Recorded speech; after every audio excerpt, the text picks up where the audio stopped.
1 जनवरी 2026 को पाकिस्तान के एक अंग्रेजी अखबार के वेबसाइट पर एक आर्टिकल पब्लिश होता है। उस आर्टिकल में ना किसी गलत जबान का इस्तेमाल किया गया, ना किसी को गाली गलौज दी गई और ना ही किसी पॉलिटिकल पार्टी को सपोर्ट किया गया।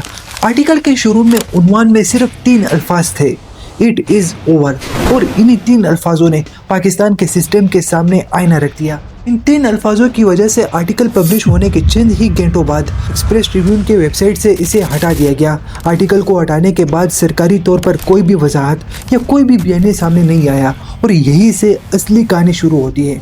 इस आर्टिकल को लिखने वाले लड़के का नाम जुरैन निजामानी है।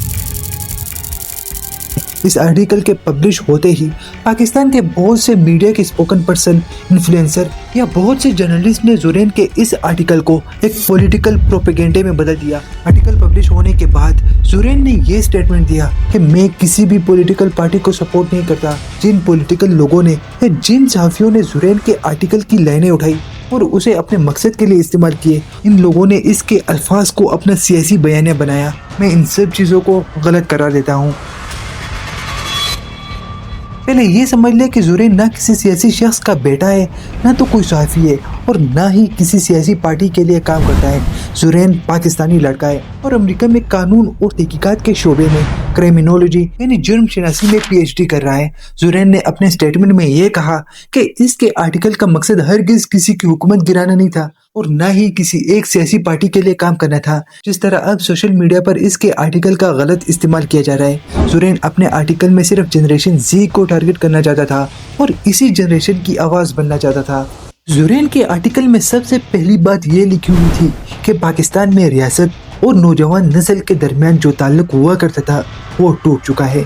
वो बयाने जो हर बार कहा जाता था इमरान खान की हुकूमत ने ठेका दिया, अब नैब को भी होश आया और उन्हें हुक्म दिया कि वो जो 1 बिलियन 1 अरब दरख्त लगाना था, वो वादे जो हर बार किए जाते थे, इन सब बातों का अब इस नस्ल पर कोई फर्क नहीं पड़ता।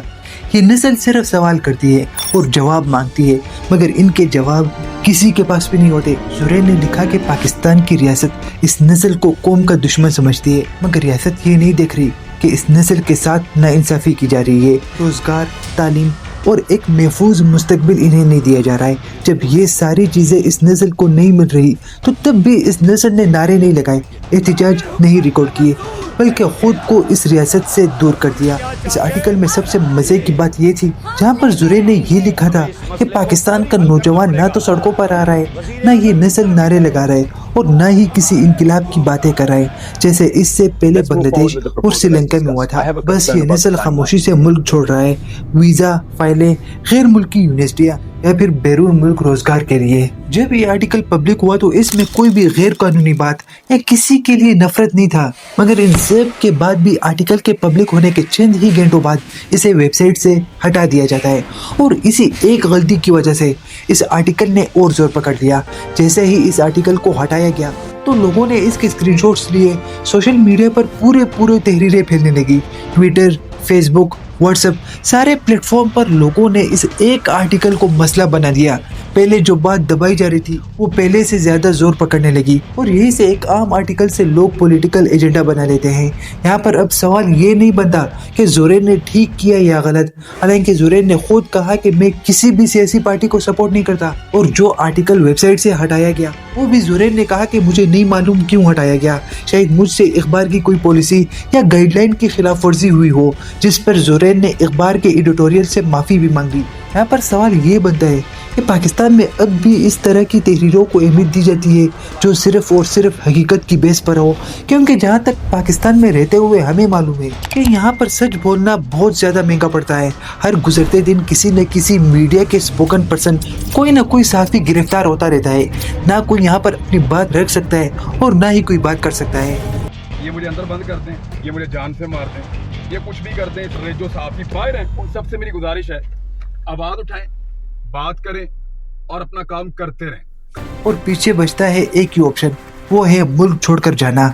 इन सब के बाद अगर वाकई में इस आर्टिकल को किसी सियासी पार्टी ने जो अभी पावर में है या किसी इदारे ने जोर जबरदस्ती इस आर्टिकल को हटाया تو پھر مبارک ہو پاکستانیوں، کیونکہ پاکستان کا نظام اس قدر کمزور پڑ چکا ہے کہ ایک نوجوان کے الفاظ سے ہی گھبرا گیا۔ کیونکہ زرین نے جب یہ ساری باتیں اپنے سوشل میڈیا پر بتائی تو بہت سے لوگوں نے اس سے یہ سوال پوچھا، اگر واقعی میں پالیسی یا گائیڈ لائن کے خلاف ورزی ہوئی ہے تو اس پر اخبار کی طرف سے کوئی وضاحت کیوں نہیں دی گئی؟ اگر آرٹیکل میں کوئی مسئلہ تھا بھی تو اسے ایڈٹ کیوں نہیں کیا گیا؟ اسے مکمل طور پر ہٹانے کی ضرورت کیا تھی؟ یہ سارے وہ سوالات تھے جو کہ زرین کے بیان کے بعد بھی اٹھائے جانے لگے۔ یہ سارا معاملہ ایک آرٹیکل سے نکل کر پاکستان کی پوری میڈیا سسٹم تک پہنچ جاتی ہے۔ آپ کو معلوم ہوگا کہ پاکستانی میڈیا برسوں سے ہر مسئلے پر بحث کرتی ہے، ہر نیوز بریک کرنے کی کوشش کرتی ہے۔ خبر دینے سے پہلے 1000 بار یہ میڈیا یہ سوچتی ہے کہ کہاں تک بولنا ہے اور کہاں پر خاموش رہنا ہے۔ اس میڈیا کو نہ ان سب چیزوں کی اجازت ہے اور نہ ہی یہ نیوٹرل رہ سکتی ہے۔ ان سب باتوں کا ثبوت وہ آرٹیکل ہے۔ اس آرٹیکل کے آخر میں زرین نے ایک جملہ لکھا جو شاید ان سب باتوں کا اختتام تھا۔ زرین نے لکھا کہ اگر پاکستان میں رہتے ہوئے بھی آپ کو نہیں معلوم اس معاشرے پر اصلی حکمرانی کون کرتا ہے تو بس آپ یہ دیکھ لیں، جس پر پاکستان میں نہ تو تنقید کی جا سکتی ہے اور نہ ہی کوئی سوال اٹھا سکتا ہے، وہی اس معاشرے کا اصلی حکمران ہے۔ اس جملے میں نہ تو کسی کا نام لیا گیا اور نہ ہی کسی سیاسی پارٹی اور نہ کسی ادارے پر الزام لگایا گیا، لیکن اس کا اثر پاکستان میں موجود سب کو معلوم ہے۔ ابھی تک جتنی بھی باتیں آپ کو بتائی گئی وہ سب زرین، اس کے آرٹیکل اور اس اخبار تک محدود تھی، مگر اب یہ معاملہ ہم تھوڑا پاکستان کے نظام تک پہنچاتے ہیں، پاکستانی نظام کی برداشت اور اس آرٹیکل کو آپس میں جوڑ لیتے ہیں، کیونکہ آرٹیکل کو ویسے بھی ہٹایا جا چکا ہے اور حکومت کی طرف سے کوئی بھی وضاحت سامنے نہیں آئی، مگر پھر بھی کئی سوالات باقی رہتے ہیں۔ جیسے کہ ایک نقطہ یہاں پر یہ سامنے آیا کہ یہ سب کچھ جانتے ہوئے کہ کسی سیاسی پارٹی کا نام نہیں آیا، کسی ادارے پر الزام نہیں لگایا گیا، تو پھر کیوں ہٹایا گیا اس آرٹیکل کو؟ کیوں پاکستان کی نوجوان نسل اس آرٹیکل کو ہٹانے کے پیچھے گورنمنٹ کو دوش دے رہی ہے؟ اب بھی اگر آپ پاکستان میں کسی سے بھی پوچھے تو وہ یہی بولیں گے کہ جو گورنمنٹ پاور میں ہے اس نے یہ سب کچھ کیا۔ کیوں بار بار پاکستان کا ایک ہی چہرہ دکھایا جا رہا ہے؟ کیوں یہ دکھایا جاتا ہے کہ پاکستان میں کچھ بھی زور زبردستی کیا جا سکتا ہے؟ زرین نے یہ بھی کہا کہ پاکستان کے نظام اور عوام کے درمیان بہت بڑا فاصلہ بنتا جا رہا ہے اور یہی فاصلہ پاکستان کے لیے سب سے خطرناک ثابت ہوگا، کیونکہ خاص طور پر پاکستانی حکومتی نظام کا مسئلہ ہی یہی ہے۔ یہ حکومت اکثر آوازوں کو پاکستان کی عوام تک نہیں پہنچنے دیتی، اکثر آرٹیکل، اکثر وہ باتیں یا اکثر وہ خبریں جو پاکستانی لوگوں کے لیے ہوتی ہیں، یہ حکومت عوام تک ایسی خبریں نہیں پہنچنے دیتی اور انہی سب باتوں کو سینسرشپ کہتے ہیں۔ وہ کچھ باتیں جو عوام سے چھپائی جائے یہ سینسرشپ ہے۔ سینسرشپ ہمیشہ بندوق کی نوک پر کیے جاتے ہیں۔